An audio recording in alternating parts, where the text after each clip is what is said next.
Last week we broke into what I would call the most prolific story in all of the Bible in regard to this subject. And that is the story of David and Bathsheba. And we are going to continue to venture through this story, drawing some lessons, very important lessons, drawing some fear of God, drawing warnings of this particular sin. This story that we're reading about is one of the most decorated, most respected men in all of Scripture. So I don't care how holy you think you might be. You want to pay attention, because the adversary, when he guns for you, he's coming.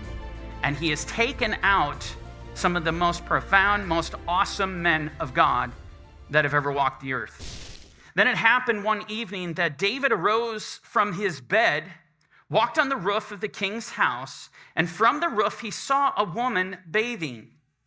And the woman was very beautiful to behold.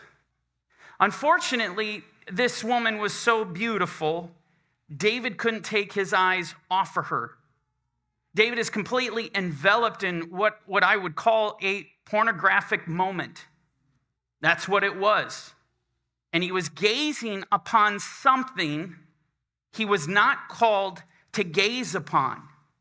And I can't help but be drawn back to the garden again. Adam and Eve were permitted to partake of those trees, but not the tree that was forbidden. They were not to touch it. They were not to draw from it. They were not to eat from it. And that very concept is actually playing over again on a very, very real level here. David had the opportunity when he went out, and probably was shocked initially at what he saw. He had the opportunity to cover his eyes. He had the opportunity to walk away, or at the very least, take that moment, turn around, and give that moment to the Lord. That would be 2 Corinthians 10. That would be taking every thought captive and working through it in prayer and actually saying, Lord God, what I just saw, I don't want to see. I don't want to have this image in my head. And David working through this with the Lord, begging the Lord, take this from me. I don't want to look at what I'm forbidden to look at. This is not my wife. And so that should have been the response, but it wasn't. This comes out of the book of Sirach. It says, turn away your eyes from a shapely, meaning a beautiful woman, and do not gaze at beauty belonging to another. Don't gaze. And look at what the writer of Sirach said. He goes for the eyes. This is what we talked about. This is the portal. This is a direct line right to your soul. What David was looking upon belonged to another. And then the writer goes on and says this: many have been seduced by a woman's beauty, and by it passion is kindled like a fire. This is exactly what happened to David's moment. The more he locked on, the more the fire raged. He was adding gasoline every second that goes by as he's looking at this and having this pornographic moment. Every second that goes by, the fire is getting fueled. It's getting hotter and hotter, more and more intense. What's the product of that? Well, we continue in our story. Look at what happens. So David sent and inquired about the woman. What is David doing? He is pursuing that which he has brought into his soul. As king, virtually anything at his disposal. He's going to utilize his resources, and he's going to find out who this is. He doesn't have to wait long, because as we continue, we read this. And someone said, is this not Bathsheba, the daughter of Eliam, the wife of Uriah the Hittite? The information comes to David that Bathsheba is the daughter of Eliam. Of course, David would know who Eliam is. There'd be no question. And knew her grandfather quite well, Ahithophel. But the part that I really want to focus on now, the most important, is this information that David is given. That Bathsheba is the wife, she's married, the wife of Uriah the Hittite. Here you have that moment. It's almost like David is given a second chance to scream at him, what you have done is unacceptable. Walk away. You have now just been told she's married. Untouchable. This is the tree of knowledge of good and evil in the garden. You're forbidden. You can't go here. How does David respond? He responds this way. Then David sent messengers and took her, and she came to him, and he lay with her. Do you understand that the passion that David had kindled in his heart, this lustful passion, spoke louder than the word of God? The voice of the devil was more convincing than the voice of the Lord. As soon as David hears that, hey, this is the wife of Uriah the Hittite, David knows who Uriah is, and guess what he knows? He's gone. The man is gone at war. It was the opportune moment to carry this out. Very scary.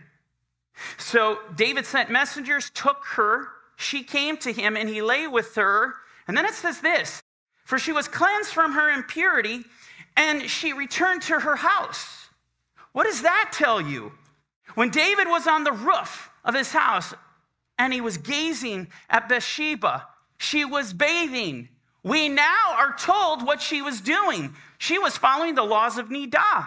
She was following Leviticus 15, that at the end of a woman's cycle, she would go and take a bath. She would go through a mikvah and purify herself so she would be ceremonially clean. Think about that. So she's following the Torah. She's purifying herself, and that's the moment David catches his gaze upon her, casts his gaze upon her. There's another detail that I think is fascinating, that at the beginning of a woman's cycle, after she's done, that's when she has the greatest ability to conceive. Kid you not, what is the very next verse we read? Verse 5, and the woman conceived. So she sent and told David and said, I am with child. Uh-oh. Things just got really complicated in David's world. And as you know, with women who are with child, every day that goes by, it becomes more evident. Verse 6. Then David sent to Joab, saying, send me Uriah the Hittite. And Joab sent Uriah to David. When Uriah had come to him, David asked how Joab was doing and how the people were doing and how the war prospered. We know that Uriah didn't know what had happened, but one thing I can clearly tell you is that Uriah would be at the very least perplexed. What is going on here? I'm an elite fighter. I'm being called back to have a chit chat with the king, and he wants to know how this is going. They have messengers that do that. And trust me, King David is well informed. And David said to Uriah, go down to your house and wash your feet. So Uriah departed from the king's house. And listen to this. A gift of food from the king followed him. In other words, man, the king, to solve his problem, this is going to be simple. I'll bring your husband home. I'll send him down to be with his wife. And on top of it, I'm going to make sure it's a feast. Well, it doesn't exactly go the way David wants it. But Uriah slept at the door of the king's house with all the servants of his lord. It did not go down to his house. So when they told David, saying, Uriah did not go down to his house, David said to Uriah, did you not come from a journey? Why did you not go down to your house? And Uriah said to David, the ark and Israel and Judah are dwelling in tents, and my lord Joab and the servants of my lord are encamped in the open fields. Shall I then go to my house, eat and drink, and look at this, and lie with my wife? As you live and as your soul lives, I will not do this thing. Then David said to Uriah, wait here today also, and tomorrow I will let you depart. So Uriah remained in Jerusalem that day and the next. And when David called him, he ate and drank before him. And David, this is who it's referring to, made Uriah drunk. And at evening he went out to lie on his bed with the servants of his lord, but he did not go down to his house. Typically, the way that works is you have a man trying to get a woman drunk to take advantage of her. In this situation, you have David trying to get Uriah drunk so that he will go lie with his own wife. This is not a story you hear every day. In the flesh, this is quite a crafty plan. It really is. Well, we go to verse 14. In the morning, it happened that David wrote a letter to Joab and sent it by the hand of Uriah. You're going to see in the next verse in just a moment that the contents of that letter are a death sentence to Uriah.